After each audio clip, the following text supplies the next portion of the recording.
இன்னைக்கு நம்ம பார்க்க போறது ஒரு சூப்பரான டேஸ்டான காஞ்ச பட்டாணி இருக்கும் இல்லையா, இப்பெல்லாம் ஃப்ரெஷ் பட்டாணி கிடைக்கிறது இல்லை. அதனால காஞ்ச பட்டாணியை முதல் நாளே ஊற வச்சு அதில் வந்து ஒரு குருமா செய்ய போகிறோம். ரொம்ப நல்ல டேஸ்ட்டாக இருக்கும். வாங்க ஈஸியாக எப்படி செய்யலாம் அப்படிங்கிறத வீடியோக்குள்ளே போய் பார்க்கலாம். பாருங்க, இதில் வந்து ஒரு 2 ஸ்பூன் அளவுக்கு எண்ணெய் ஊற்றிக்கலாம். நல்லெண்ணெய் கடலெண்ணெய் எது வேணாலும் ஊற்றிக்கோங்க, ரொம்ப நல்லா இருக்கும் டேஸ்ட். பாருங்க, இந்த குருமா செய்யறதுக்கு ஒரே ஒரு ஏலக்காய் போட்டுக்குவோம், ஒரு கிராம்பு போட்டுக்குவோம், ஒரு பீஸ் அளவுக்கு பட்டை, கல்பாசி ஒன்று எடுத்துக்குவோம். இதுலயே வந்து பிரியாணி இலை 2ஆ பிச்சுட்டு போட்டுக்கலாம். பாருங்க, இதெல்லாம் நல்லா பொரியட்டும். இப்போ வந்து என்ன பண்ணலாம், ஒரே ஒரு பெரிய வெங்காயத்தை கட் பண்ணி எடுத்து வச்சிருக்கேன், இதையும் சேர்த்துக்கலாம்.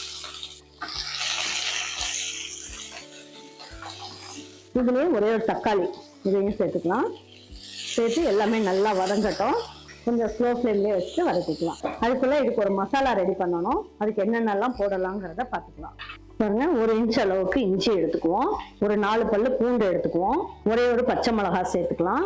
இதுல வந்து ஒரு 8 to 10 சின்ன வெங்காயம் எடுத்துக்கலாம். இதுலயே வந்து என்ன பண்ணுவோம், 1/4 மூடி அளவுக்கு தேங்காய் இதையும் சேர்த்துக்குவோம். 5 முந்திரி பருப்பு சேர்த்துக்கலாம். சேர்த்துட்டு ஒரு 1/2 ஸ்பூன் அளவுக்கு கசகசா, ஒரு 1/2 ஸ்பூன் அளவுக்கு சோம்பு, இதுல கொஞ்சமா கொத்தமல்லி இலை மட்டும் சேர்த்துக்குவோம். சேர்த்துட்டு பல்ஸ்ல போட்டு நல்லா அரைச்சிட்டு வந்துடலாம். வதக்கியாச்சு. இப்போ வந்து என்ன பண்ணலாம், ஃப்ரெஷ்ஷா இருக்க பூண்டையும் வந்து என்ன பண்ணலாம், ஒரு 6 to 7 பல்லு பூண்டு ஃப்ரெஷ்ஷாக போட்டுக்கலாம். ஏன்னா பச்சை பட்டாணி அப்படிங்கிறதுனால நமக்கு வந்து வாய்வு தன்மையாக இருக்கும். அதுக்காக நம்ம பூண்டையும் கொஞ்சம் ஜாஸ்தியாகவே சேர்த்துக்குவோம். கொஞ்சமாக மஞ்சள் தூள், இந்த குருமாவுக்கு தேவையான அளவுக்கு உப்பையும் அதிலே சேர்த்துக்குவோம். சேர்த்துட்டு ரெட் சில்லி பவுடர் குட்டி ஸ்பூனில் 3/4 ஸ்பூன் அளவுக்கு சேர்த்துக்கலாம். இப்போ இதுலேயே நம்ம வந்து என்ன பண்ணலாம், டேபிள் ஸ்பூனில் 1/4 ஸ்பூன் அளவுக்கு மல்லித்தூள் சேர்த்துக்கலாம். இதில் வந்து ஒரு 100 கிராம் பச்சை பட்டாணி இதை ஊற வச்சிருக்கேன் நைட்டை. இப்போ அதை வந்து இதில் சேர்த்துக்கலாம். இது காஞ்சது தான் இந்த பட்டாணி, இது கடைகள்ல எல்லாம் கிடைக்கும். இதை நல்லா ஊற வச்சு இதை செஞ்சுக்கலாம். பாருங்க, அப்படியே இது நல்லா வதங்கட்டும். பாருங்க, இந்த அளவுக்கு நல்லா வதக்கியாச்சு. இப்போ இதுல மீதி இருக்க கருவேப்பிலை, கொத்தமல்லி, புதினா இலை இதையும் சேர்த்துக்குவோம். சேர்த்து நல்லா வதக்கிக்கலாம். இப்போ பாருங்க, நம்ம வந்து நல்லா நைஸா அரைச்சாச்சு. இந்த விழுதையும் இதில் சேர்த்துக்கலாம்.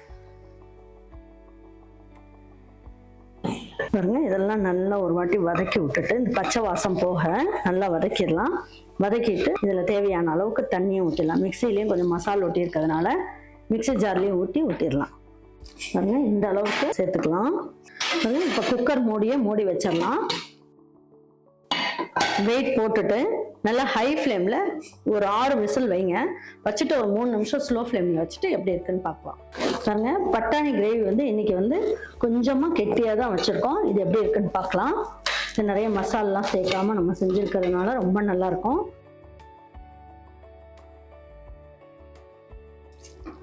இது சப்பாத்திக்கெல்லாம் வச்சு சாப்பிட்றதுக்கு ரொம்ப அருமையாக இருக்கும். வாங்க இப்போ எடுத்து வச்சு பரிமாறிக்கலாம். பாருங்க, பட்டாணியை வச்சுட்டு இந்த மாதிரி ஒரு கிரேவி ஒன்று செஞ்சோம்னா ரொம்ப நல்லா இருக்கும்.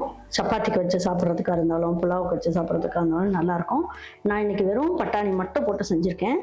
உங்களுக்கு வேணும்னா நீங்கள் வந்து இதில் உருளைக்கிழங்கும் சேர்த்துக்கலாம். பாருங்க, இன்னைக்கு வந்து நல்ல பட்டாணி வந்து காஞ்ச பட்டாணி வாங்கிட்டு வந்து முத நாளே ஊற வச்சுட்டு அதில் வந்து இன்னைக்கு ஒரு குருமா செஞ்சுருக்கோம். நிறைய மசாலாலாம் சேர்க்காம இந்த குருமா செய்யும் போது இதை வந்து தண்ணியாக வச்சுக்கிட்டீங்க அப்படின்னா இட்லி தோசைக்கு வச்சு சாப்பிட்டுக்கலாம். அப்படி இல்லை இந்த மாதிரி செமி கிரேவியாக கொஞ்சம் வச்சுக்கிட்டோம் அப்படின்னா பூரி சப்பாத்திக்கு அட்டகாசமாக இருக்கும். கண்டிப்பாக நீங்கள் இதை ட்ரை பண்ணுங்கள். உங்கள் வீட்டில் இருக்கவங்களுக்கு பிடிச்சிருந்ததுன்னா லைக் பண்ணுங்கள், ஷேர் பண்ணுங்கள், சப்ஸ்கிரைப் பண்ணுங்கள், மறந்துடாமல் கமெண்ட்ஸ் பண்ணுங்கள். தேங்க்யூ ஃபார் வாட்சிங் ஈரோடு அம்மாச்சி சமையல். தேங்க்யூ.